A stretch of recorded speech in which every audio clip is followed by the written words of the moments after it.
Born and raised in the motherland, chasing a better life. Story of an immigrant. Concrete pastures. Concrete pastures. Hello, everyone. Welcome back to Concrete Pastures. I'm Nancy Mulemwa-Sisi. As always, I am thrilled to be here with you guys. On today's episode, it's a two-part conversation. I cannot wait to dive into it. For anybody who's new, welcome to the family.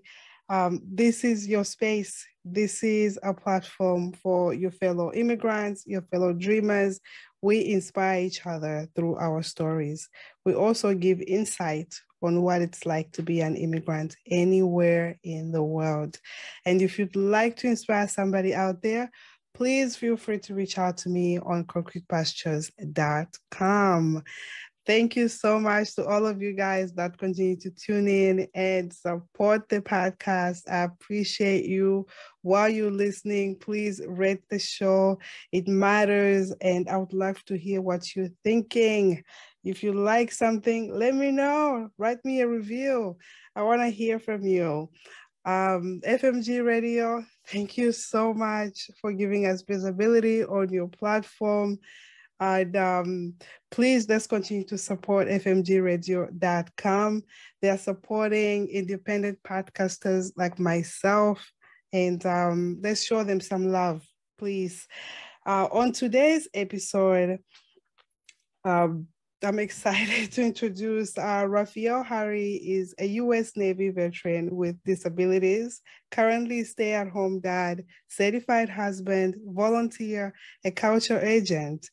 He is a host and founder of White Label American Podcast. He was born and raised in Nigeria to an Ijaw family with some Ghanaian roots. He worked on 3 continents, and he has been to 4 of them. Welcome, my brother.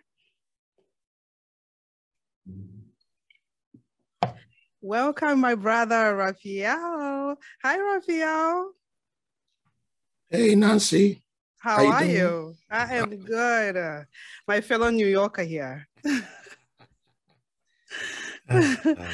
Oh my God, it's so hot today. And since we're recording, I cannot turn on the air conditioner. So if I'm dripping my makeup out, just let me know.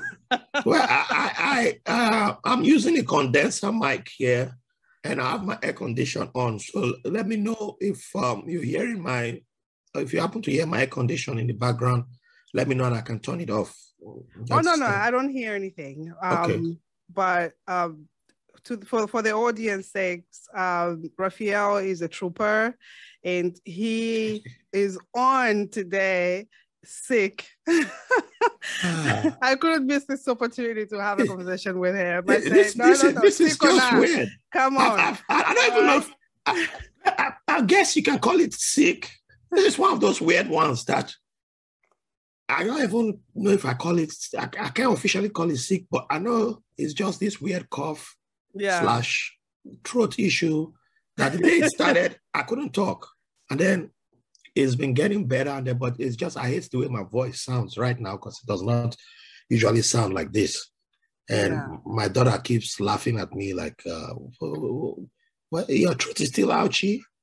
I'm like, yeah, it is. So, because she wants me to crack jokes, and I'm like, probably it's the amount of jokes that I've been cracking that got me to this situation. And when you're a funny person, you still can't, you can't take a break from cracking jokes. I know. So Raphael, I know you're from Nigeria, and I wanted to just take the audience back to what it was like for you in Nigeria. Yeah, well, I'm Nigerian born.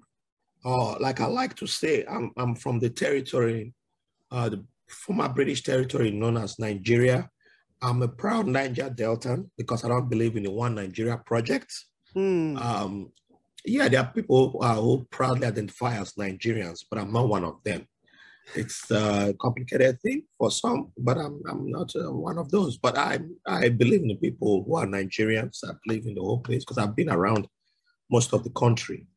I was born in the beautiful city of Jos. Well, it used to be beautiful back then, and I still hope that it is. But due to the current climate in the country, which is unfortunate, it's not what it was. Well, most of the natural beauty is still there, but it's politically charged right now. We have interreligious clashes. We have intertribal clashes, and climate change is responsible for some of it, but which people don't like to admit.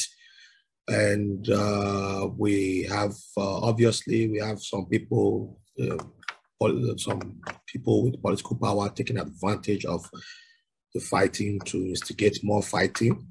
So people who have lived together for probably thousands of years are now seeing each other as enemies with social media, misinformation, all that.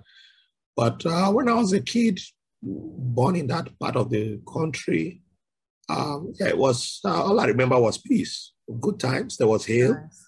A lot of hail. So for me, I never knew that was hail because all I was just wondering was why there was ice blocks falling from the sky, and you take a bowl outside and go pick the ice. I don't think that was healthy, but where was I? Oh yes. So I'm running outside to grab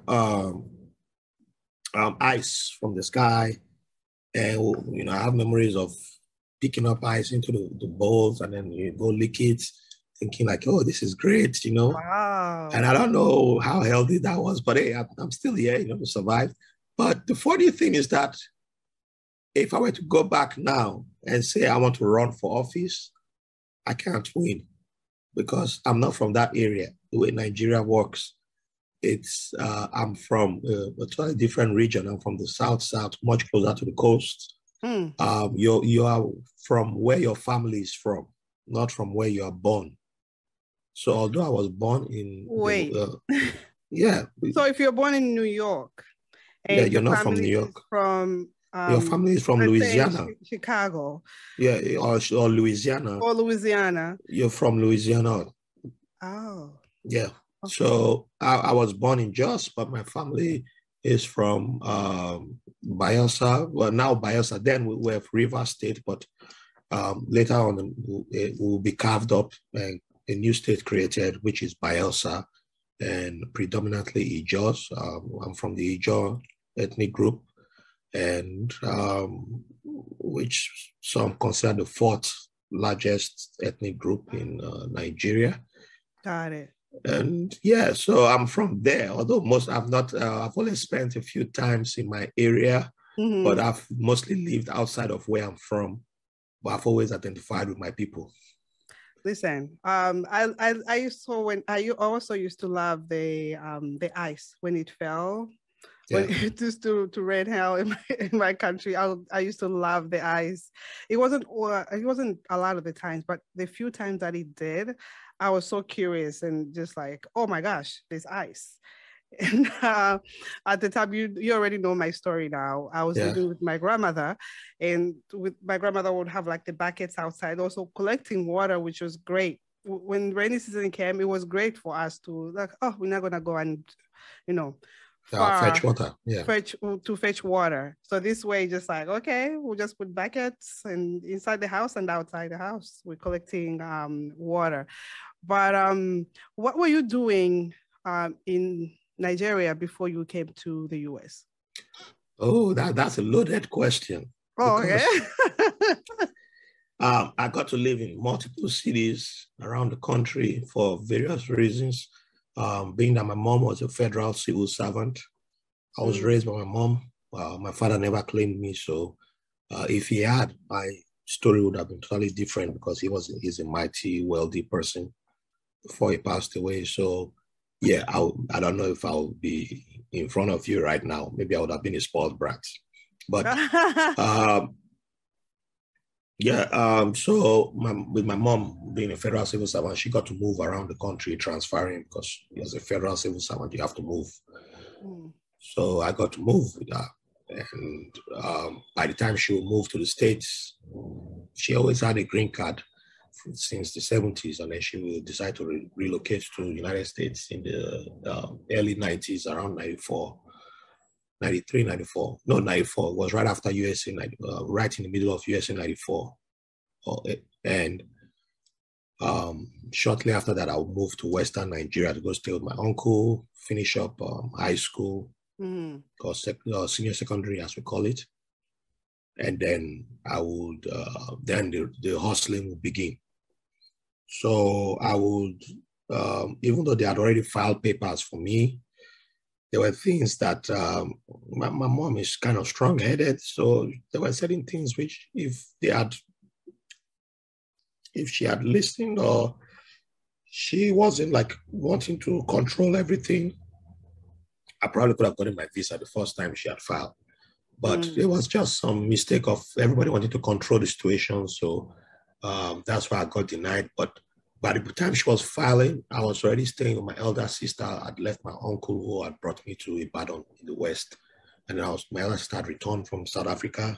And I'm staying with my elder sister in Western Nigeria, in the same Ibadan. And by then, my elder sister was into fabrics. She was a fashion designer and into confectionaries also. Nice. So I started running errands to go buy ingredients for confectionaries, for baking, and for buying fabrics for materials. So everything from making of brocades into agbada, everything, suits.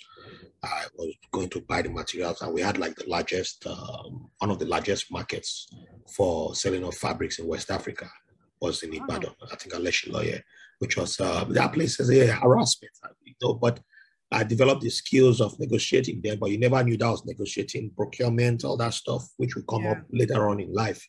But I never knew that was what I was doing, because nobody tells you there was no language of that's what you're doing. And I'm not getting paid for that, so you don't consider it a job. Just like you're staying with family. Excuse me. And this is what family says, you go do this. And then, and one day they're like, you're a boy, how can a boy don't know how to drive? You're like 16, 17 years old. How do you even want to talk to girls? So you don't know how to drive. Go meet this neighbor, he'll teach you how to drive, and you start driving. And within 1 week, you know how to drive. And you start taking the car. And, so you're taking the car, you run into the market, which is like the other side of the town, Ibadan, the largest city in West Africa. So you're driving, you're buying, doing procurement, purchasing, all that stuff. Was first job, and then I'll move to Port Harcourt, move to Benin State, Port Harcourt.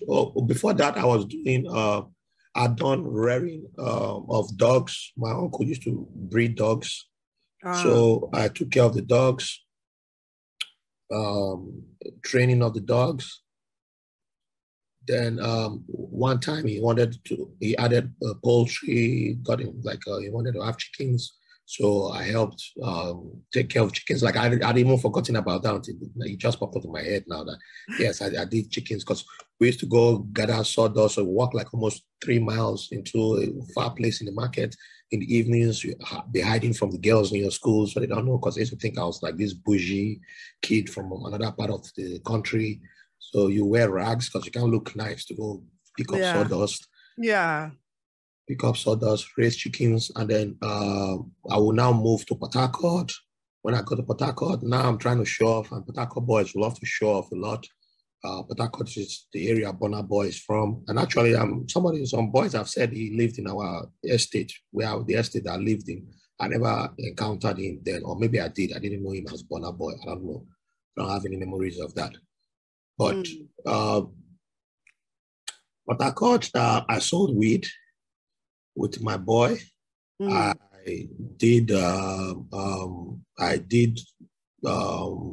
helped move timber. Yeah, that was the day I was like, man, I'm not cut out for this job. That's hell. That's too much work. I helped my aunt start an events management company. Was running the office, was out on the streets. So you were just all around hustling. Whatever he needed me to do, I was doing it. But I was into accounts payable, receivable, hiring and firing people. But for the most part, I wasn't getting paid because I was working for a family. But I mean, that's how it usually is back home. And then the day you finally say, can I get some money? And then I got fired. That was January 4th, 2004. Yeah. So and I still had to when you decided to get your, like, let me get on this visa situation. No, I've been going in between all this. I was going for my visa. I've been denied like 3 times already by then. Yeah. And so you're still, trying to survive, living on scraps, but you look nice. You always look nice because somebody's sending you dollars every now and then. Yeah. The boys always find their way to hustle. And, the boys will always be boys. We had a crew and they always had a way. I always had a way of getting a car.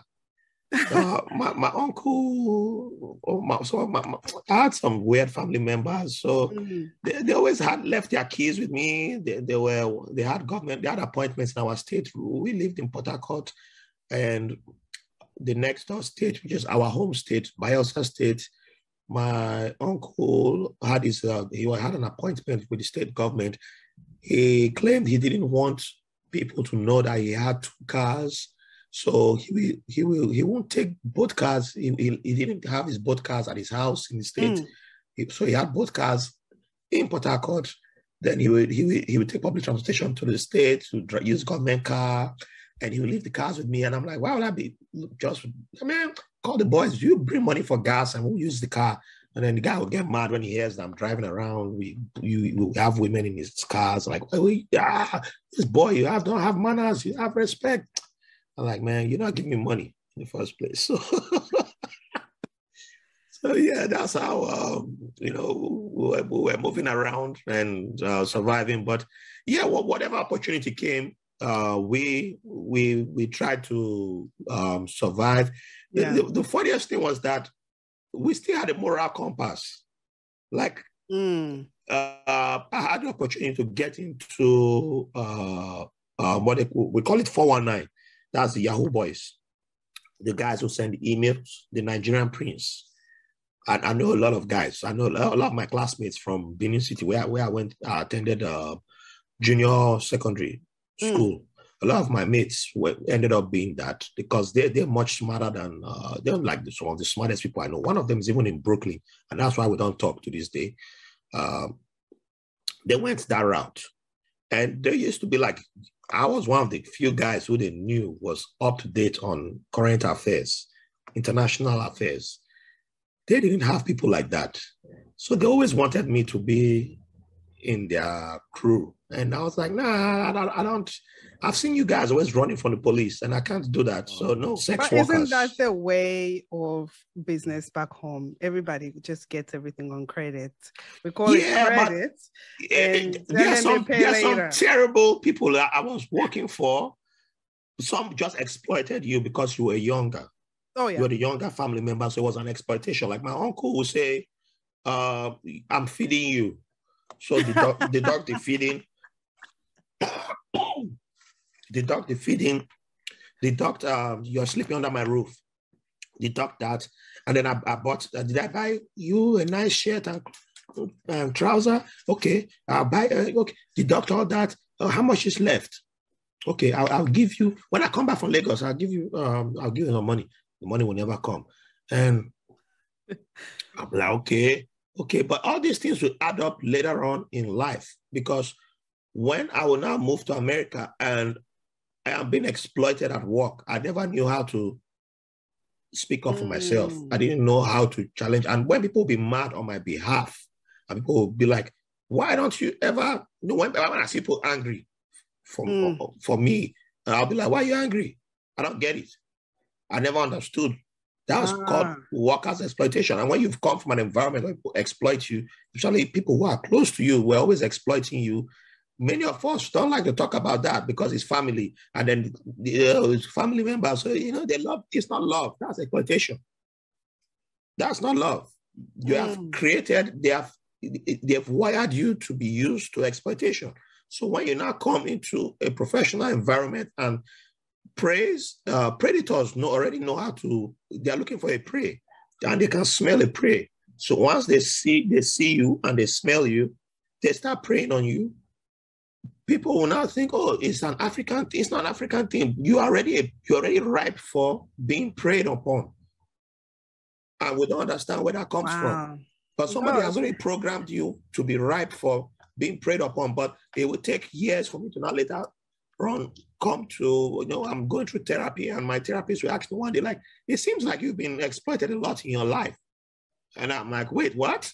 It's very interesting that you say it that way, because a lot of us, we work for our family members, and there is no like some form of payment or agreement of, oh, I'm going to pay you this much. Because and then the fact that you live in my house, like your uncle was saying, we can all deduct all of those things in there. But I get also where your uncle was coming from. Yes. And I get also your side of, exploitation for, I work for you, you're not paying me, you work for your sister. Wait. Pay you. Okay, let me give you why my uncle was still wrong. My uncle, I was doing housework in the house. It's not like I'm just chilling, sitting down and doing all of the business side of things. The business side of things was considered part of the housework, along with every other house chores that I was doing. At the same time, my mom is sending money from America to my uncle. Gotcha. For my upkeep. And my uncle will say stuff like, oh, do you have a bank account? I'm like, no, I don't know how to open a bank account. You need a bank account. I'll open one for you at Union Bank. I said, oh, okay. I'm 14, 15 years old. What do I know about bank accounts? Okay. I trust you. Okay. By the time I finally say, uncle, where's this bank account? Shut up. Why are you asking me a question? That's it. Wow. You never hear where the bank account is to this day. So there's stuff like that where someone was sending you money all the time. You were being given money for the person's upkeep.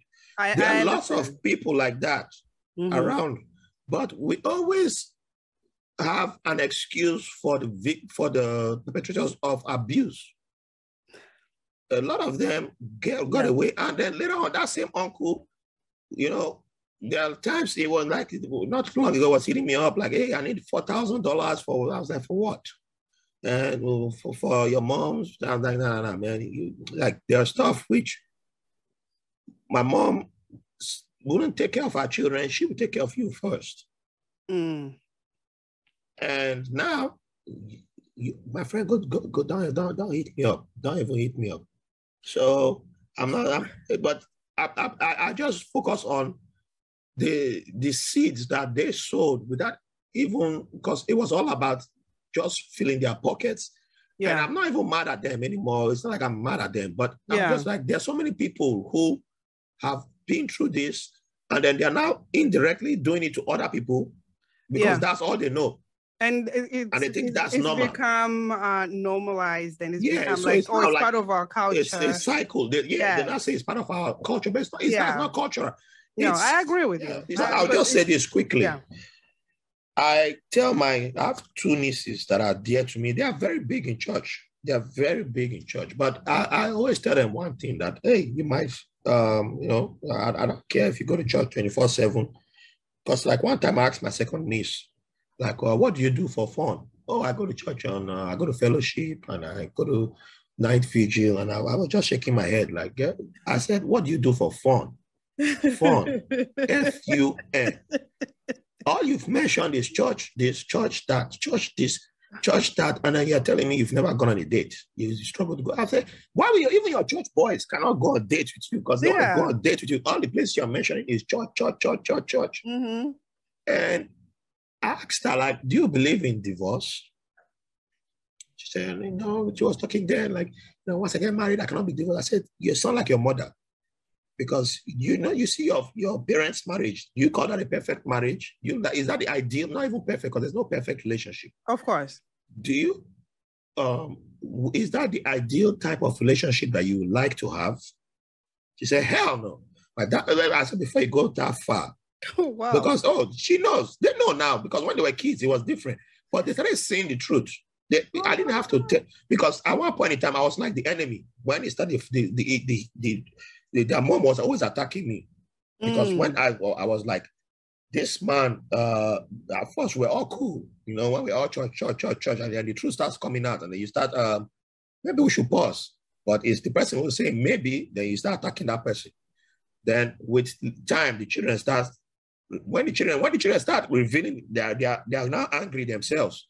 Then Yeah. So, and I said, so now you yourself are saying with your own mouth that your own parents' marriage is not the type of marriage that you want. So why would you say you don't believe in divorce? Like, what if you fall into something similar? Because that's the only relationship that's the first example of what a marriage should look like that you've had. That's the template that you've had. Of course. So most people tend to go with that. You might make that mistake, but if you've made that mistake, like your mom did, what stops you from saying, it was a mistake? I don't have to stay here. I can walk away. Well, I never thought about it. I said, well, now that's why I'm your uncle. I'm telling you to think about it. I'm different from all your uncles. That's my job. Because when the firstborn was, she was just about to turn 18. They were back in South Africa. One Nigerian boy who was attending their church came and said, the Holy Spirit said, he was 30 years old, 30-year-old Nigerian boy in their church. My first niece is about to turn 18. 30-year-old man came in the church, said, Holy Spirit said, you are going to be my wife. I said, she didn't tell her mom. She called me. Why didn't she tell her mom? Your mom is the one who loves Jesus more than, you already knew I had left church by then. She called me. I was in the Navy then. She called me and I said, give me the man's phone number. If you don't give me, I will fly down South Africa. Let me come and meet this. Let me see the Holy Spirit in the man. She said, no, uncle, I already know the answer. No need for you to finish talk. No need. I said, okay, good. Then you know what to do. She didn't even, because I said, I know this trick in Nigeria. I know this trick. I know how many times boys use that trick. The Holy Spirit said, my sister, the Holy Spirit said, you're going to be my wife. As soon as you get what you want, man, that Holy Spirit, get out of here with that Holy Spirit. You want to come and get my niece with Holy Spirit. Holy Spirit, thunder fire you. Holy Spirit. That's why I said divorce, accept divorce is an option. Don't tell me divorce. Once the man raises his hand and slap, when the man go and get help, when he has recovered, if he comes back tomorrow, even if the man cheats, walk out of the house. When he has gotten help, there's therapy everywhere in the world now. It's not back in the days where there was no therapy. Yeah, for there's sure. Therapy everywhere in the world. When he has recovered, when he has gotten help, if you want to fix the relationship, fine. I'm not against going back. Everything can be, there's a second chance, fine. But you can walk out. Yeah. You don't have to sit down and say for the children or for this or for that. The game has changed. There's options. No, for sure. Listen, we can talk on that topic forever. I mean, you know, yes. But when did you come to America? I finally got my visa 2007. Summer of 2007 was when, excuse me, they finally approved my visa for the fourth time. And I guess that's the day I made them laugh. And they were like, all right. Yeah, just give this guy the visa. Let him come. And then I arrived in the States November 1st, 2007. Did not listen to my mom when she had told me, make sure you wear winter coats. I said, well, I didn't realize that America was its own country from the rest of the world. I looked at weather forecast on CNN International. It said Lagos, 32 degrees. Fairfax, Virginia, 32 degrees. It's the same now. I'm sweating here in Lagos. Why I need winter coat? So I said, guy, man, I put on this most stylish sweater that I had. I said, ladies got to know I'm coming. Yeah. So I didn't even put on a thick sweater. I put on just slim sweater, put on nice skinny jeans. Man, good thing my mom. My mom will fight a lot now, but she had a radar on that day. She just knew. So she had a huge winter coat waiting for me when I arrived. Oh, mothers, they know our children. And Okay? when I came out of the whole custom thing, and I was like, who gonna wear this? Who gonna wear this old people jacket? What do you mean? Can't let the ladies know that there's a fresh meat in town. You know, gotta let them know. Gotta let them know, man. I'm available, fresh and available, no baggage. Oh my God. I walk out the building, the first wind blows. I say, hey, what is this? Hey, next plane back to Lagos. Take me. Yes, you won't be lying like this. You tell me that this wind, what is this? Guy, it's too cold. Hell no. I want to stay again. Yeah, I want to stay in this America. What? I'm upset. Look at this one. You never have health insurance to come and fall sick here.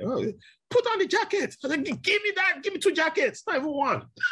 Oh my God. Oh my God. Yeah, no. So that was your shock from the beginning. I was like, what is this? There's not even, it wasn't even real. Winter hadn't even started.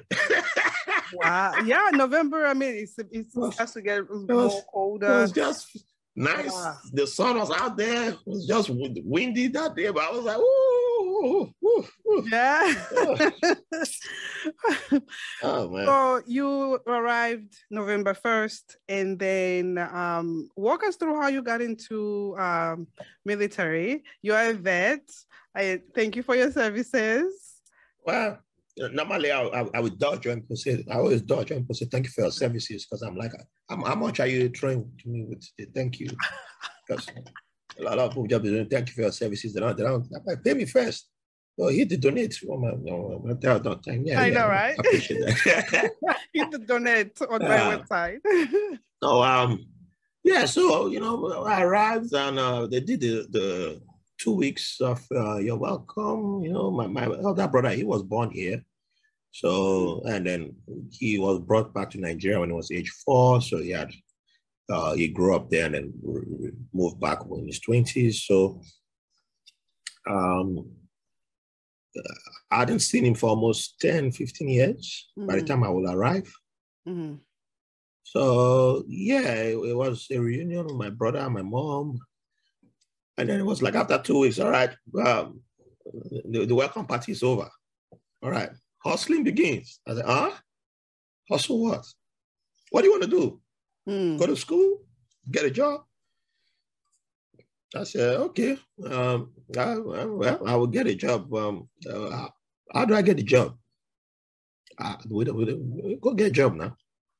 It's just like, okay, I was like, I don't know. Everything's different here. It's like, yeah. Fairfax, Virginia, it's not like Brooklyn, New York, where you can just walking around. It's like, yeah.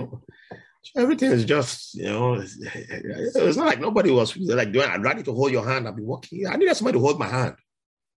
Nobody wanted to hold my hand. And they're like, oh, well, nursing, everything, all these aunties, every auntie here was in nursing.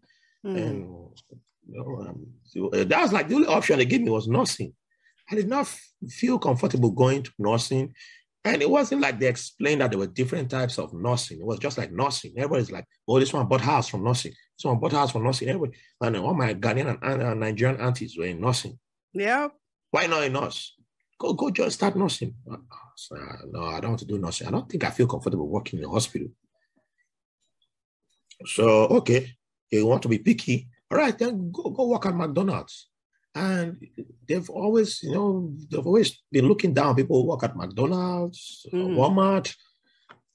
So I'm a dude. I just came from Nigeria. You think you know everything? You already started looking down people too. So I'm like, hell no. Well, I go work at those type of places. Hell no. And I've seen my cousins who were born here, or my cousins who had been here much longer than myself. Mm-hmm. They're already in school. They had something going on. Then I'm like, I'm the one who's going to be in McDonald's. Oh no, inferiority complex already kicking in. So no, I don't want to do that. And instead of me even asking those cousins, you're just all over the place. And they're all right, go to school then. So to go to school, I'm struggling to go to, okay, I'll go to school. Now in Nigeria, every state has one. Most states have at least one federal university, one state university, or one state polytechnic, but at least two institutions of higher learning. I was expecting the same in America with that mindset. So, you hit Google, type universities near me. Just like, how many universities? Yeah. What? So which one is university? University. Excuse me. And I'm like, whoa, there's so many universities. I don't even know which one to go to. Where do I even begin? Wow. But looking back now, I'm like, man, all I should have just said is, I don't know. I don't know where to begin. Yeah. Well, you try to be like, I know everything, I got it, and this and that. But after a few days, it's always like somebody will always come up and be like, hey, have you made up your mind? Make up your mind now. It's like you're on a timetable, so you're freaking out. And I guess my mom had been speaking to my distant cousin who had been in the Navy. So he had hit me up and to welcome me. And he had said, hey, we should talk. And I said, okay, we'll talk. I don't know. So with all the stuff that kept coming my way, they kept drumming, nursing. I was like, you know what? I have to figure it out on my own, and I'll figure it out on my own. I'll go join the army because I don't know how to swim, even though I'm from a riverine tribe. I don't know how to swim since I did not grow up in the villages. So, I'm just go join the army because army don't do swimming anyway. I don't think army needs to know how to swim. So I was going to join army. So I announced, I figured it out. I'm joining the army. And my mom's like, hey, this boy want to kill me. Once you just tell army that you're from Nigeria, they just go straight to Iraq. Hey. They just look at you, from Nigeria. Straight to Iraq. That's just a stereotype. They probably wouldn't have sent me, or there's systems in place. I'm the last kid of my family, so there's a whole different thing in play there. There's something in play there, but there's you're straight from Nigeria. Why would they just? It doesn't work like that. Because you're from Nigeria, they're just gonna send you straight to Iraq. My mom was she cried. So before I knew it, my distant cousin called, the one who used to be in the Navy, and he's like, hey man, why you give your mom a hard time? I said, what? He said, why did you join the Navy? I said, Navy? I don't know how to swim. So they'll teach you how to swim. I said, really? He said, yeah. I said, oh, okay, that changes things. Well, what will I do? So, what do you like to do? I don't know what I like to do. That's a tough question to answer because what I like to do, I don't know. I've never really known what I like to do. So he's like, okay, I think supply will be good for you. I said, what is supply? Oh, you just be carrying boxes. He could have explained a lot, but that's all he said. You'll be carrying boxes. I said, just carrying boxes? Oh, okay, I think I can do that. Okay, I can be carrying boxes. Yeah. He didn't explain stuff like how evaluations work, how you be getting promotions, how the politics of it. No, he just said, you'll be carrying boxes. They teach you how to swim. And that's it. Okay, easy peasy. So how do I join? Go on the computer, call the recruiting station. You see the US Navy, you see recruiting number. So I do that. I call the recruiting station. They're like, do you have transportation to come to the office? I said, no, I don't have. All right, we'll come pick you up. Give us your address. So they come pick me up. They come pick me up.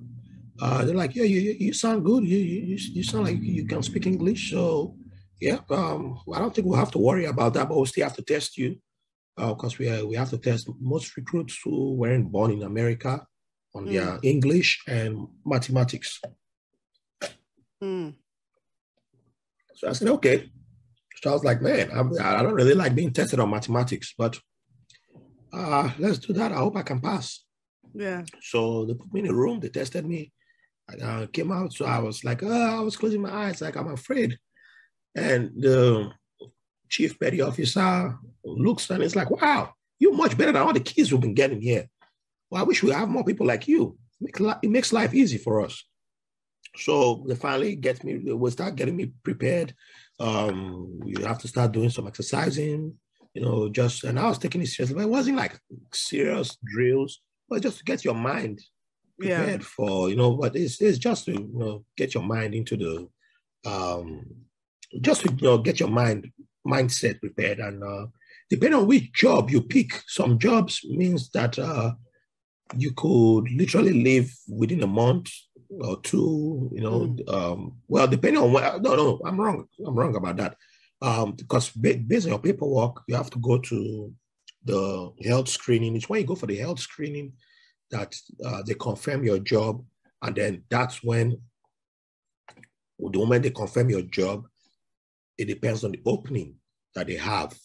If the opening that they have for your job is like right away, you might leave right away. If it's 6 months, then it might take 6 months for you to head to boot camp. What we call boot camp is basic training. Where's the boot camp? For Navy, our basic training is at Great Lakes, Illinois. Ah, got it. Yeah, each branch is at a different place. I think Air Force is, I forgot my Air Force. Air Force is, I think, in California, if I'm not mistaken. Marines is in North Carolina or Georgia. Or Army is in North Carolina, I think. Marines might be in Georgia, so I mixed both of them. So I had to wait for a few months. They were trying to give me a job that would have made me leave right away. I was like, nah, I can wait. But that job, if I had taken the one that would have taken me out right away, I would have hated my life even more. Because that wasn't a job. That was like what we call a boy job. I was like, nah, I've suffered enough in Nigeria. I'm not coming here to come and paint boats. What the hell is wrong with you? You look at me like, because I'm black, you want to give me that job. Give me this supply. But before I even got to that, every recruiter is different.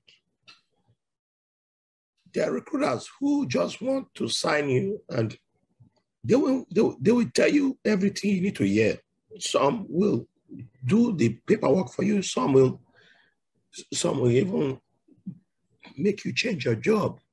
And, they'll tell, man, this is the job for you. Mine was my age mate, and he was like, yeah, you're good and everything. But there were 30 things he didn't tell me that he should have told me. So, like, I wasn't even aware that I could get citizenship from joining because I wasn't a citizen. I only had my green card. I wasn't aware. He didn't tell me that I was going to take another test again, academic test, when I got to where we call it, what we call it again? The MEPS. So it's usually at each state's capital. They'll drive you, the recruiters will drive you there. So they usually take a batch, so a bunch of kids joining, so they don't have to take one person all the time. So out of the batch, the 4 of us that they took, I was the only person that passed. Oh, wow. Because they do a background check to your criminal records, all that. Yeah. So all the other kids have some issues. Yeah, I mean, you were new to the country, so you I was new now. Commit anything. No. Commit no crime. And luckily, my Nigerian days wasn't included. So, but when I arrived there, it's like they just walked me to a room and they said, go to the computer. Don't ask anybody any questions. Face your computer. When you're done, raise your hand up. I said, what kind of medical test is that? The guy said, we're doing the ASVAB. I said, what is an ASVAB? You doing something with my butt or what? Oh my God. And I was now looking back, that guy must have been like, well, these Africans, what kind of Africans? They're always telling me this kind of Africans, And it's like, you're doing the ASVAB, you're taking a test. I said, test? Okay. So I go and I sit down facing the computer. It says answer 50 questions mathematics, another 50 questions English, 50 questions. It's kind of like, I've forgotten what it's called, but it's kind of engineering. Yeah. And then the fourth one is kind of, this deals with shapes. I've forgotten what it's called. So is this an assessment that they give you to see what category they have to place you? Like what type of job? It's an assessment, but you've already picked your job. But so everybody goes through it. Everybody goes through it. All branches, we take the same test. Gotcha. But I think if you can use that as a negotiating chip in case, even though you picked your job before coming in, because by the time, so like when I will now meet the person who does the job, confirms your job. Yeah. They look at your score. So that's where the negotiating chip, you use that your score comes in handy, like when you want to negotiate. But your recruiter if your recruiter didn't tell you anything, you don't know. But I'll tell you where, if I'd known, where I could have used it. Now I take the test, but I even got to when I got to the last chapter, I was tired. And I was like, man, I'm not even doing that last one. I just looked at it. I was like, man, the shapes, it's like, out of these 5 shapes, 5 circles, which one is the biggest circle? I was like, I did the first one, second one, man, I'm not even doing this anymore. So I just assume I failed. And then the next morning, because they put us in a hotel, the next morning, I'm sitting down, just angry, and a whole bunch of kids are just crying around me. Oh, man, I paid for tutoring. This is the 3rd time I've taken this. I was like, wait, you took a test more than once? Oh, snap. I didn't even know. I wasn't even aware that we were taking tests today, yesterday. And I'm like, oh, yeah, man. My recruiter told me, oh, man, I'm prepared. You go to the library, you get a book. I was like, there's a book to prepare? Oh, man, I was not even getting angry. And this guy like, oh, man, I was like, wait, so what did you get? Oh, I've only got 20 out of over 100.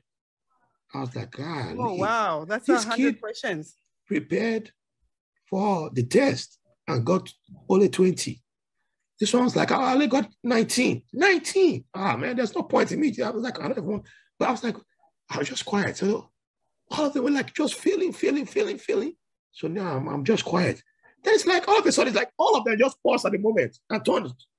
Hey, man, you never said anything about yours. What did you score? Ah, nah, don't worry, I failed. Don't worry. They're like, oh, no. We just, it's like, we're all in misery. Let's all be in misery together. Yeah. I was like, really loves company. I was like, yeah, it's all good. I failed. I already assumed I failed.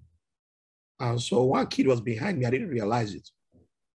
And he just pulled my card that was on me, my personnel card. And he said, man, you got 69. Oh, wow. Yeah, who's your tutor, man? What textbook did you use? What book? He's asking me all these questions. I'm like, I scored 69. And I avoided the whole chapter. Maybe I shouldn't have. Now I'm thinking, oh, God dang, maybe I should have avoided that chapter, man. Or maybe I should have, I shouldn't have given up that soon. I'm like, let me see, where do you see the result? Even, because I didn't even bother looking at my card or anything. Wait, let me just confirm, 69. And they're like, what job are you doing? I said, I'm supply. They're like, supply? Why you got 69? You can be an IT, I said, IT?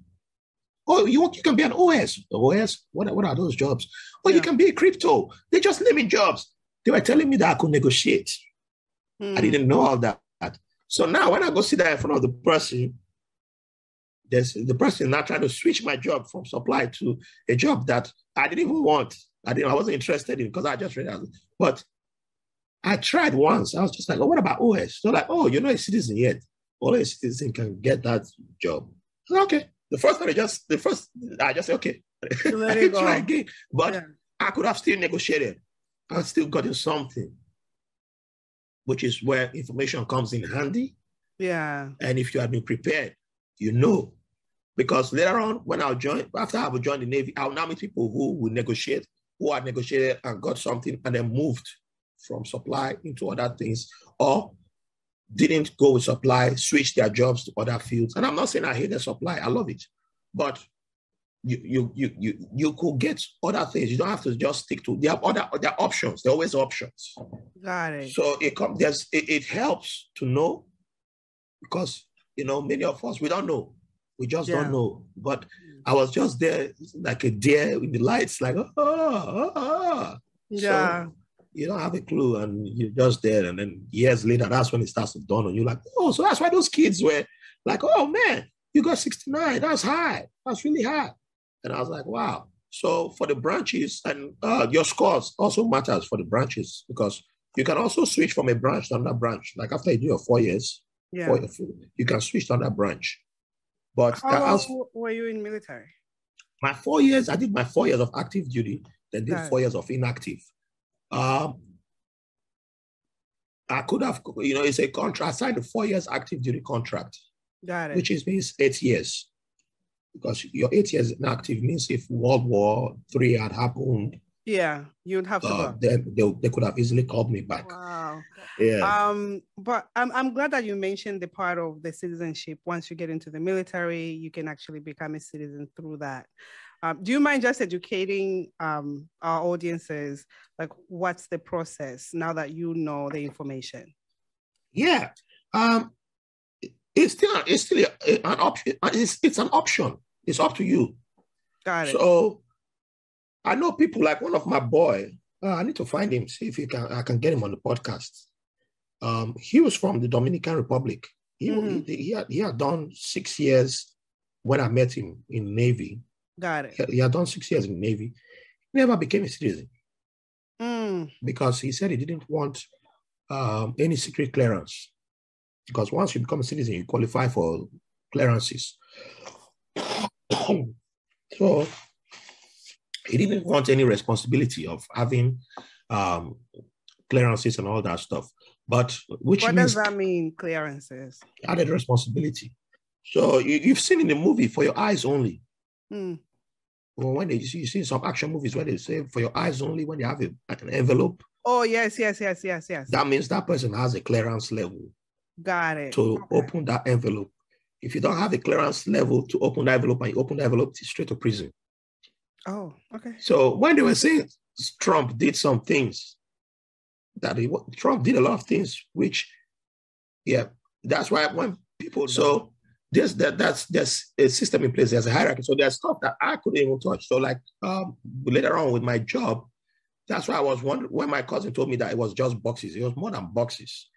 Being what we call supply in other branches is you only have one aspect of it that you do. Navy is general. So what we call supply in Navy, you're doing transportation, you're handling logistics of finances, you're handling mail, you're handling the finances includes procurement, purchasing, negotiations. Am I forgetting any other thing? Hazardous materials. Weaponries. Got it. So logistics, you have to know what's in stock, what needs to be replenished, all that stuff. So I did not handle weaponry. I was more on all the inventory and inventory. Yeah. I was on the aviation side. So from got it. anything of jet engines, I carried jet engines. I was driving forklifts. I did delivery. I did ordering of. I ordered a whole bunch of replacement of parts and all that. And then when I was in the Middle East, I was uniforms. I bought and replaced uniforms for whole command, chemicals, inspection, and firefighting. I did a whole bunch of things. I'm just curious. Yeah. You guys wear uniform. Well, we don't call ourselves soldiers in the Navy. We call ourselves sailors. Sailors. I'm sorry. Yeah. So soldiers, we're a lot smarter. I know, soldiers, wrong terms. So that if any soldier is listening, they're going to be like, God damn. Yeah. We're smarter than you guys. Because even our ASVAB scores is always higher too. So I have to rub it in. So the soldiers. Okay. My bad. Only Air Force people might have a little bit. Those guys play golf all the time. So I don't even know. Nobody knows what they do. But so how much supply of uniform do you give? We like how many? Well, in boot camp, that's where you get. But when I came in at boot camp, it changed because by the time after I left boot camp, the uniforms that I came in to the Navy with, like 1 year later, we changed from that uniform to the blue camis. Then I will move to Bahrain and then change to brown camis, desert camis, and then change from desert camis to the green camis. So the only uniforms that was issued was the blue utilities, which are obsolete, which became obsolete as soon as we switched to blue camis because you had to go buy it yourself. You were given a uniform allowance. But everyone coming to boot camp when the blue camis were released, they got issued the blue camis, and then when the green camis were released, then everyone coming to boot camp were issued green camis. So I don't know what's I don't know how many is being issued right now because they've changed uniforms how many times since I joined. Because with utilities were let me see if I still remember. Utilities were 4 utility shirts. The pants to go with it were 4. The service uniforms were 4. Was it 4? Yeah. The dress uniforms were 2 each for the whites. The blues, excuse me, were 2 each. I don't know if they changed the pants. The pants for the dress blues. Oh my goodness, for the men. The front had 10 buttons. Oh, you didn't want to wear that if you had a bad stomach and on inspection day. Wow. But it's sexy though. It's sexy when you wear that, because you look fine. That's why Navy wins the award. When you wear those the white. If you wear the white agenda. Okay. That's why Navy men because in scandals everywhere. Listen, women around the world. There's a day, I don't know what day that the Navy men when the come in New York. Yeah. Oh my God. Okay. They look. When I did my internship at a law firm downtown in New York, there was the head of HR. She remembered. She mentioned Fleet Day, like more than 30 or more than 25 years ago. They look on her face, and she was like, "Oh, I met some cool sailors." And I was like, "I don't know if you want to keep going with that story. I want to know the rest of the story, but I can tell the sailors give you a good time." But let's finish the interview, and I think I got the job. I think I got it. Yeah, I can tell I got it. I passed this interview already. She was as soon as she confirmed I was Navy, she was like, "Oh, I had a great time with that Navy fleet. I love Navy fleet. Every time Navy sailors come to town, it reminds me of 25 years ago." I was like, "Oh boy." Navy men. Listen, when they show up in town in New York, they look amazing. Everybody wants to say hi. I mean, when I was married for a long time, so I'll just admire and just keep it moving. But now when they come to town, baby. Hey. That's why we got many babies around the world, That's Oh no, then no. I'll stay very far from that then. I'll stay very far from that.